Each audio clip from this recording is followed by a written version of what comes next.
Oh bonjour, un tour de paddock, vous voyez, il y a un grand monde puisque nous sommes à Nogaro et c'est une des épreuves face au public pour le Supercar, ce qui est quand même une belle promotion. Et parmi les spectateurs, qui découvrons-nous?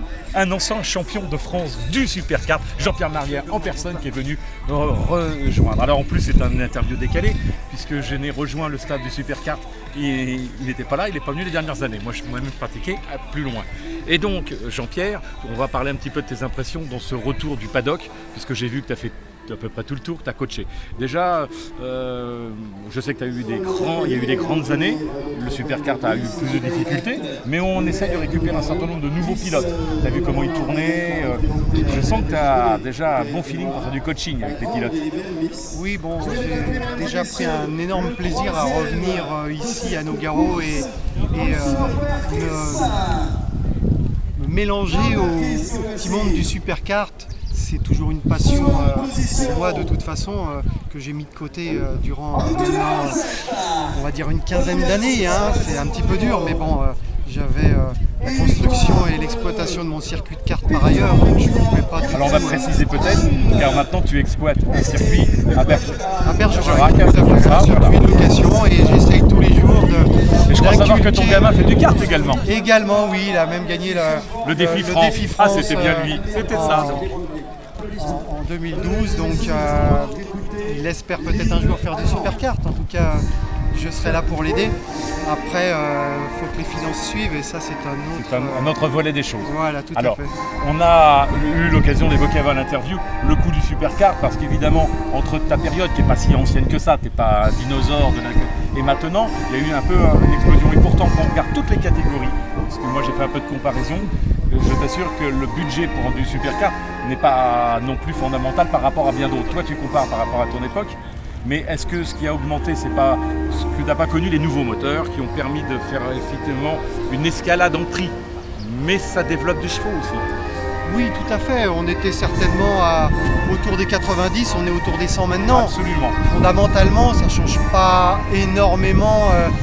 Je dirais même les chronos sur la piste. Je ne me souviens pas exactement des chronos ici, mais on n'en était pas si loin que ça à l'époque, me semble-t-il. Il y a quelques circuits où il y a eu un gros gap.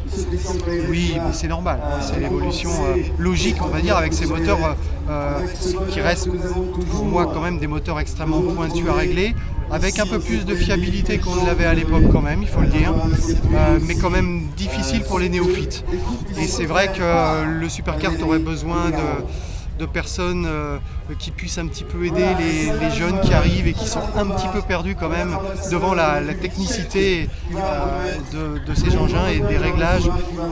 Alors bon, peut-être qu'il y a la matière à développer aussi. Absolument. Mais là, tu viens sur un contexte avec Nogaro, où pour des tas de raisons, on n'a pas forcément tous les pilotes qu'on attendait à Nogaro, tout en ayant un plateau, et beaucoup de rookies. Rookies de 100% de l'année, mais également de la piste, donc ils n'ont jamais tourné ici. Bon, attention. Il y a une énorme différence sur la piste entre ces rookies. Si on part de rookies Supercar, mais déjà Kartman, en particulier KZ 125 à boîte, oui, ceux-là ne sont pas si désemparés que ça. J'en avais pour expérience moi-même quand je suis arrivé. Mais pour les autres, c'est quand même beaucoup plus compliqué. C'est ça, beaucoup plus compliqué. Mais c'était pour te dire que selon des circuits, que des fois on a eu un plateau à l'entame de saison où il y avait Jost qui était une révélation allemande qui connaît, Peter Ekman qui est un ancien champion d'Europe, donc il y avait un niveau élevé de gens qui connaissaient. Peut-être que également ça fait deux confrontations un petit peu différentes sur l'approche. Est-ce qu'on aura donc l'occasion de te voir sur un circuit autre que Nogaro, même si c'est plus proche de toi? Je compte probablement revenir au Vigan. Ça serait une bonne idée. Là, à mon avis, il y a un très beau niveau. Et on pourra en reparler. Pour d'autres choses, voilà, on pourra en reparler. En tout cas, c'est avec plaisir. Ah, mais on est ravis de t'avoir vu ici.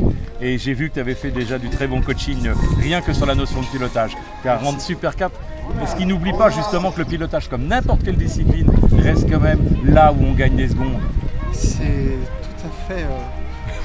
tout à fait vrai. Avant de chercher les petits détails sur les moteurs ou sur certaines choses sur le kart, il faut d'abord faire ce qu'il faut y aller, au volant. Et c'est vrai que c'est une catégorie gros cœur de toute façon, ça le restera toujours. Extrêmement impressionnante pour ceux qui débutent. Et voilà, quand je veux dire, le pilotage, c'est déjà à la base de tout. Les petits détails, on voit ça après quand on est déjà à l'aise au volant. Eh ben, écoute, on te remercie beaucoup, c'est avec plaisir qu'on te revoit la prochaine. Merci à vous. Au revoir Jean-Pierre. Au revoir, merci.